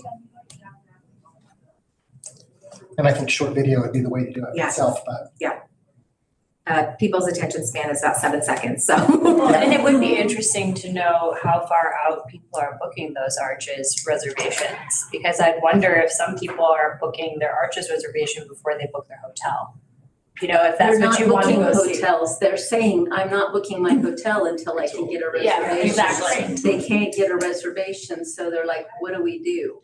And there are a few locals, that are kind of responding, and some of the information is quasi-correct. Yeah. Well, it's just like if you were going to go see a concert, let's say in LA, you're not going to book your trip until you've got those concert tickets. Once you have the concert tickets, then the rest of it is game on. And Arches is your concert in a way. And their 90 days is when the window opens, and they're like, wait a minute, the window is supposed to be open and it says it's sold out. Yeah, just to catch everyone up, that hasn't been decided for 2026. So the park hasn't released its 2026 plans. So we're waiting to see what the time entry, how they're going to approach it for this year. Last year, they rolled it out January 2nd, so people were looking for that information because of the historical, but they're still developing it, and they told us they would let us know as soon as possible. But So it unfortunately, has on the the website, it says appearance make a of being reservation. sold out, Big even bold though it's headline not. says make a reservation. I was told today that it was fixed. It was fixed. Okay, good. On the calendar, I haven't looked at the calendar, it The says, calendar was basically sold the out. calendar says no reservation required now. Okay. Oh, good. That's what I was told. I'll take that. I was told today. Because it was. I'll take no reservation But I required. haven't put eyes on that. We're sold out.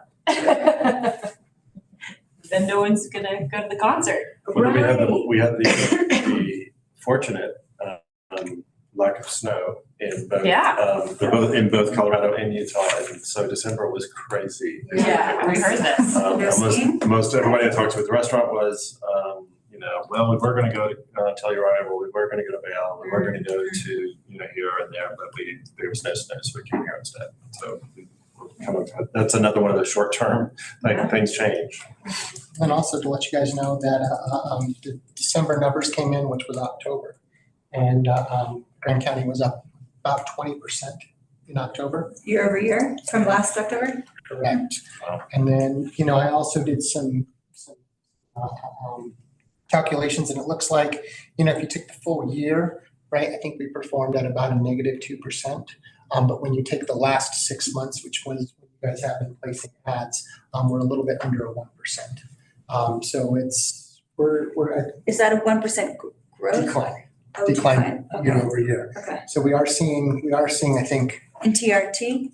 all tax collections. All tax All collections, tax okay. collections. But instead of -2, we're -1. Yes. And that's That, and so it's Yeah. headed In the right direction. Yeah. And that's about November and December too. with hope. Correct, yep. And so you're just seeing just and the those start of that. Or right 2 there. months delayed, as you know. And then also when you look at the reservation numbers, I'm sorry, not reservation, but arches numbers, we were 13% up in arches in October. Is what the Well, numbers because were. you could go for free. And you didn't have to make a reservation. I did that. But I was gonna go to Fisher Towers and then I was like, oh, I could go to Arches for free and I didn't have to make reservations, And then when let's you go. compare that with It's motivating. Garfield County It and was. Washington County, right, they saw a 1% decrease. So Mm. even Well, though interesting. it was free in Zion, we Hmm. still saw a 1% decrease Interesting. year over year. Interesting. And they saw a 7% increase in their taxable sales. We saw 20. So great. there's quite a bit That's to be very said. We had a positive. fantastic Some October. momentum. I think we need like Brian Martinez's notes of. I know, it's like you should. like this, you open up I used to know this, do you guys know Young Automotive? Okay, well, the guy who owns it, he is a very positive gentleman. He would come into every meeting I was ever in, he'd be like, do you want to know 5 great things? And he would Yes, have me these too, me stats too. about positive things happening in the We world. should That was start just- off every meeting with Yes. Brian's positivity. I was gonna go back to the Arches thing. You are all correct. All of these messages are on the website. So if you go to the National Park Service website, it says that, let me go back here. It says that reservations may be needed to visit. But then when you go to the park, when you go to recreation.gov to make your reservation, it says, please check back soon for information for the 2026 season. So that's- Somebody might want to remind them that it is 2026. We're actually halfway through January. See, that's very disappointing, because it appears to people in France Yeah. that they can't book. Can't do it. Mhm. Just to keep this workshop. Yeah, sorry. This is an opportunity to workshop any of these ideas. Like I said, Madden just presented on the performance of a lot of these tactics, so we're reinvesting in them. And then we'll bring this to the board tomorrow to vote on, so that, like I said, we could send it to the commission. Is there any questions, anything anyone wants to dig in on? Just to remind you guys will see what we were able to get for the co-ops in this plan, and then that process will start again here relatively soon. We'll start to plan out what the next year looks like. We do have an international buy that falls within us, which is of course what Caitlin referred to, but we are also showing the UOT efforts that the team manages and that comes out of their budget. So just wanted to differentiate that, but also we wanted to make sure you saw kind of everything that's going on in media. And then we have the co-op as well. Probably starting to teach Oh, okay. My only question was, we also dedicated stuff towards like the special events, and so we had money towards that. Is that going to be good to talk about that tomorrow? So basically what we have is that we have that integrated in other buys. I think the only thing specific that we had that was like a tactic on its own was talking about the brand partnership specific to Jeep. But the other tactics are basically inclusive of those special events that will basically have an ad set or something like that that will run within those. Yeah. So we can pull that in.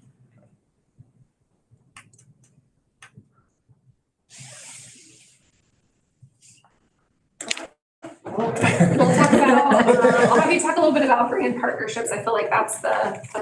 Yeah, so I think we talked about this previously and wanted just to bring this back up. I think this is a conversation that I would love to continue to have, but wanted to bring, Outside came up with a really great partnership. I think that there's legs on this one. You can go to the next slide. I can't actually. Wanted just to I need to move. Just wanted to reestablish the Outside audience that, their average household income is $170,000. The average day active is 5.4. So they're very active. They're always on the go. What calls out the most is, the average number of outdoor activities is 12. So we're not just hitting a one person that likes to go hiking. We are hitting a affluent people of all different outdoor activities on this. And the average spend is 4.5 thousand. Again, I think that we are also hitting domestic and international, mostly domestic here. And then their values is adventure, family, environment, health, inclusivity, and craftsmanship. So I think that aligns really well with the brand and what Moab has to offer here. I've had a number of Outside projects come and shoot with the Film Commission this past year. I don't know what happens with the content that they've done for that in regards to what you guys can push out, but you had seen the video that was done with the guy who was like the driving and then jumping off the thing. It was like, do we really want people to be jumping off the walls? And people jump off the walls anyway, so why not? But like, when they come and they shoot here pretty often, and I have a good relationship with them, but I don't know what they do with those things after. I'm just throwing that out there. Like, those teams are coming and they're filming. Yeah. So there is content. Yeah, I can talk to them and say, hey, if there's content, let us know what that content is. If you're allowed to reuse it. Or if they're going to tag us in something, buy it. Yeah, there's different, if they're already coming here, maybe that's an option. This is just to reiterate the Outside ecosystem. They have a lot of different brands, Ski Outside, Outside TV.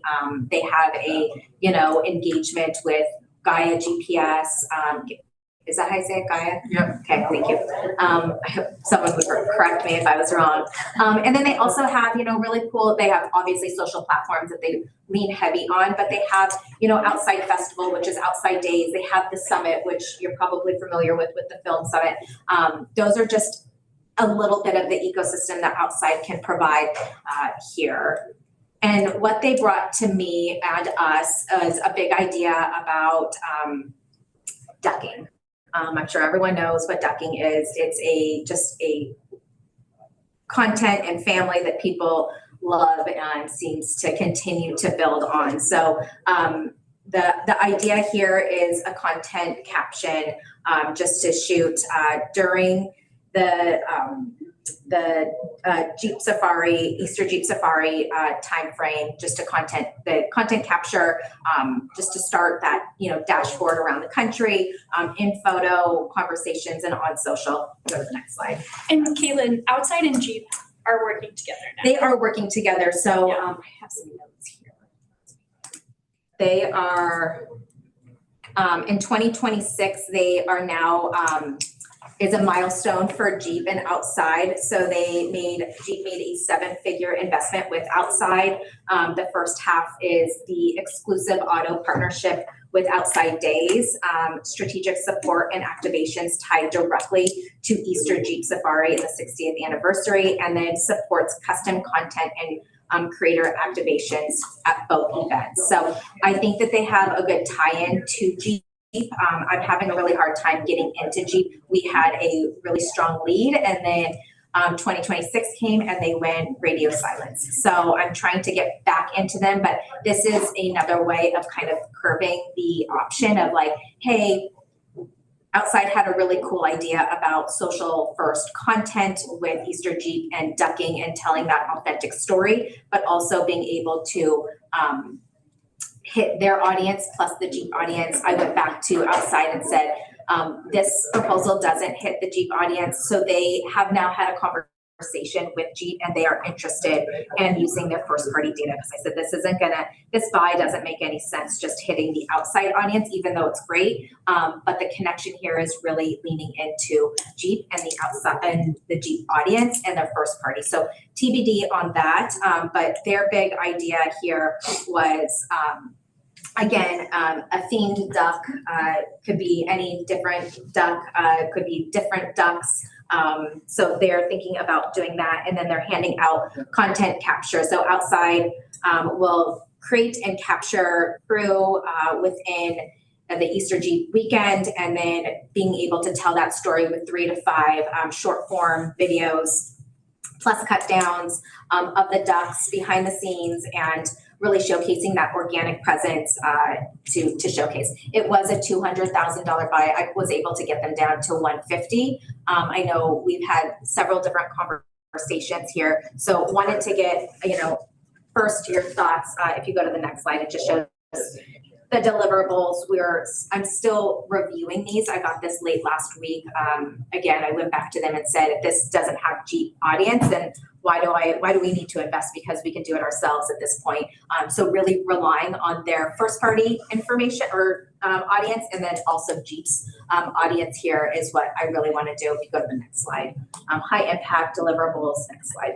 But the real key to success here is it needs to be organic. It needs to come from, an authentic place. And that's what Jeep has. And that's what Outside has to offer, is really being able to create this in a tasteful manner. No big logos, no big egos or URLs. It's really that brand awareness and partnering with Outside along with potentially Jeep, and being able to really curate a really cool story and being first, almost first to the marketplace, and saying here is a duck that had, Moab's, content on it, or this is where I got it, and it continues to build off of that. So that was one initial thought.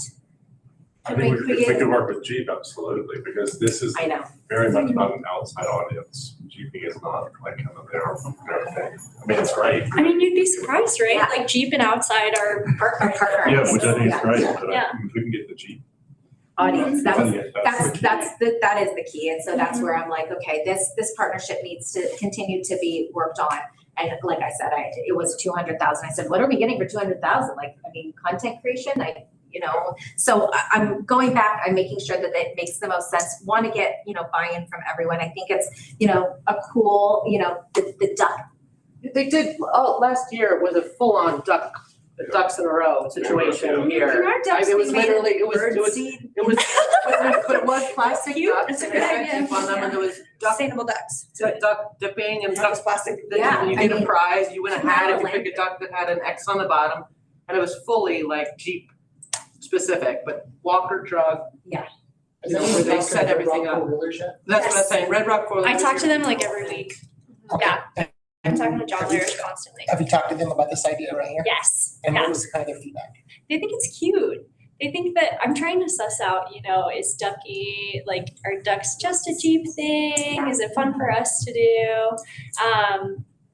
We're trying to work with them as much as possible. I just want to know what their feedback kind of was. Yeah, make them out of birdseed, or make them biodegradable, or make them something. I mean, I know that's expensive, but And so I just partnering see with that. Outside Wood, the distribution is that, but they also will create the ducks. And so it wouldn't lean on your team as much as, yes, you'll have that influence of what you want, but they kind of take that. So it's not so much a heavy lift on the full team, but being able to kind of scale to someone else with distribution on that. And we wouldn't have to, we could just make 30 ducks or something, and then the videos are just them passing them out, and then people, in Jeeps, and we're showing Easter Jeep Safari. Limited And then we edition get, ducks. yes, and then we get video of the event.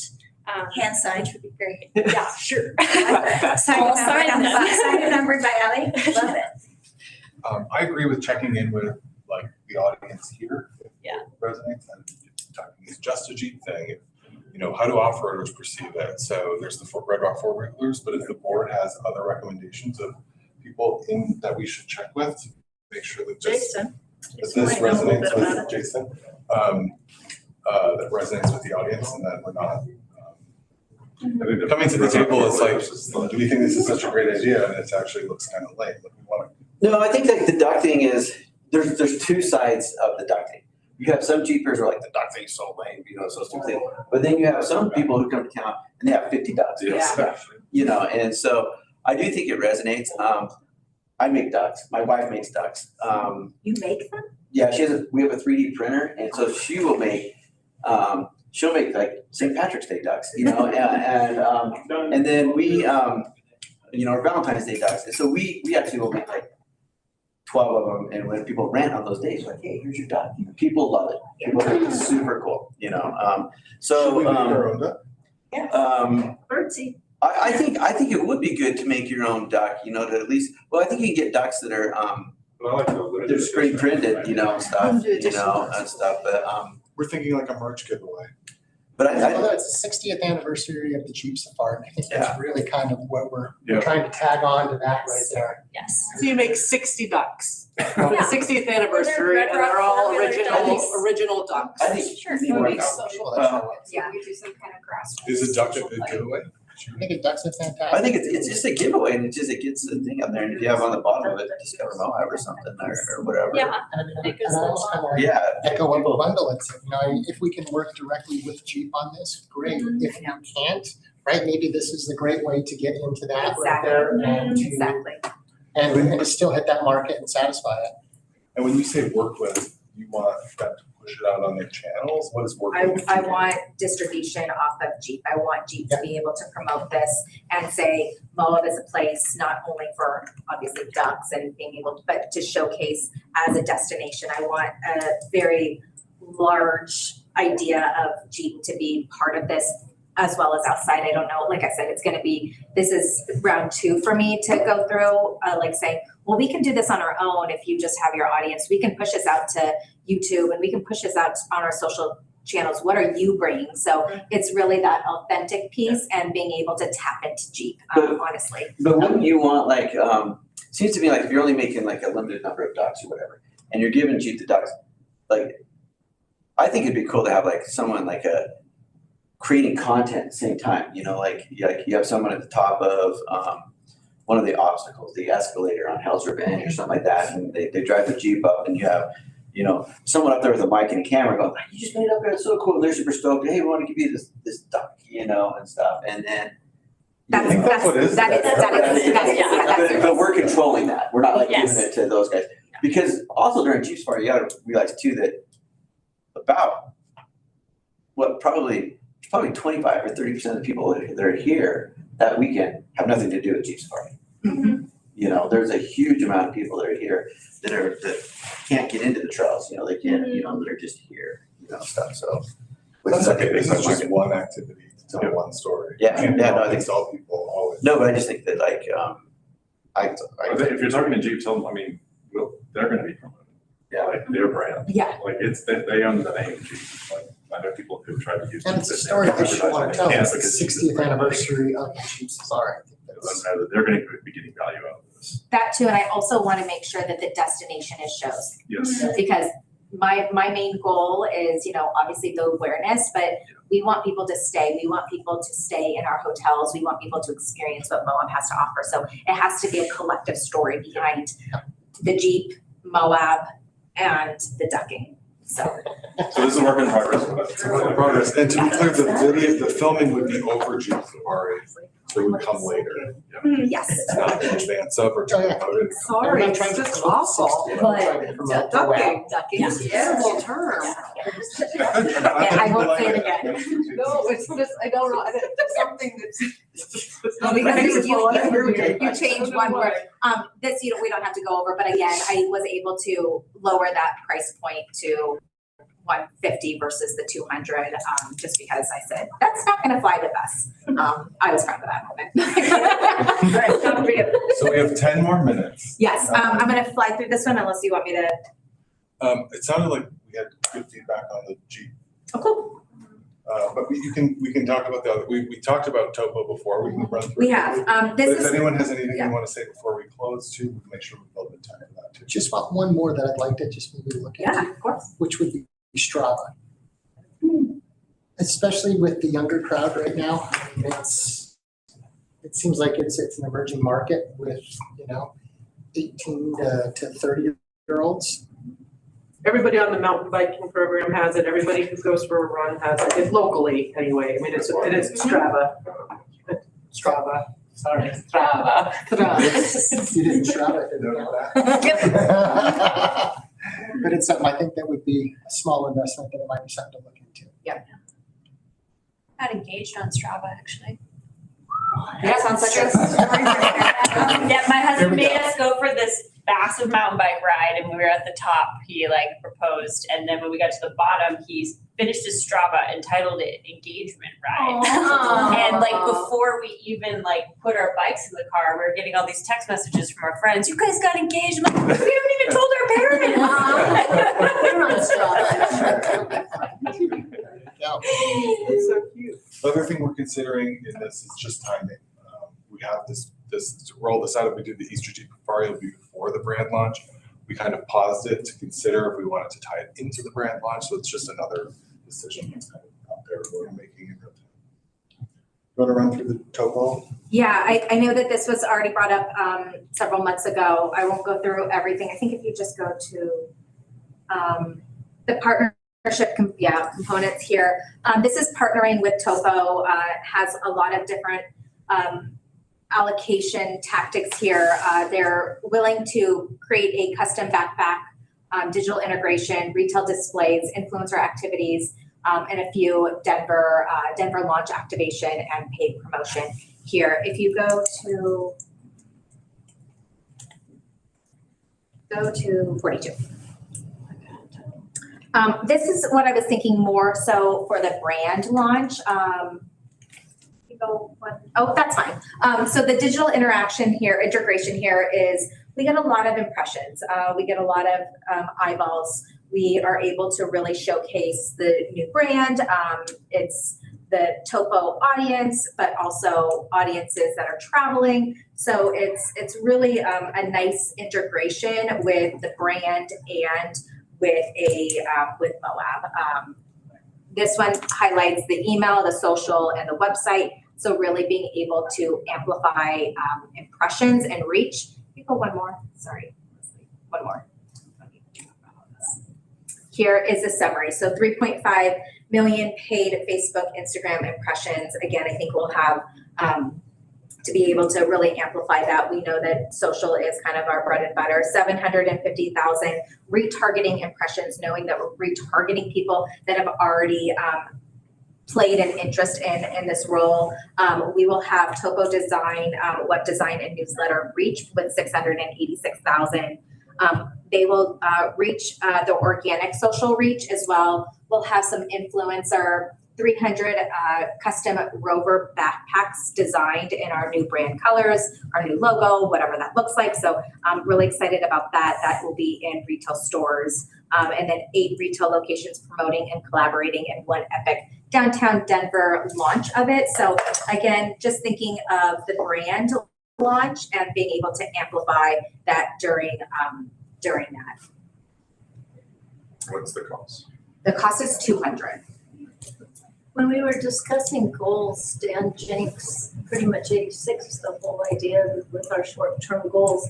If we don't have the performance that we need this year, we're not going to have to be worried worrying about any of this anymore.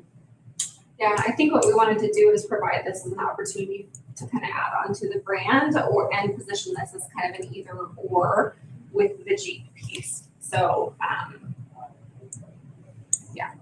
I raised that too, Lori. Before we were preparing for this meeting, I remember that moment as well. I think the team has gone back with Dan and I said, are you still recommending this, given what he said? And they said, yes. So we can dig more into why or what we get out of that. We're thinking of a full funnel approach. This is definitely top of funnel.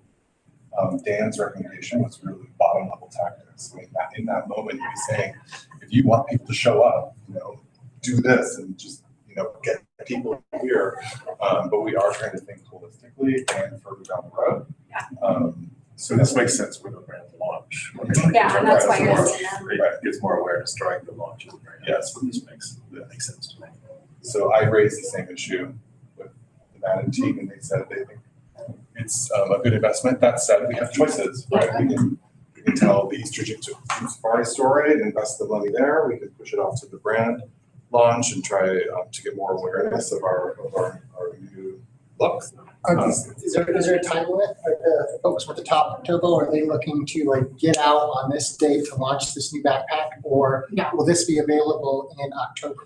This is After on we've- your time frame. So After based off of we've when looked we at have, what 2026 starts to look at. Right. What we're looking at for next That's year. what I was thinking. yeah, This the could be an time, opportunity to the time frame to create these backpacks are longer than expected. So just keeping that in mind, I don't remember how long it is. I think it says it on one of the slides. And also, we should consider if Topo is the ideal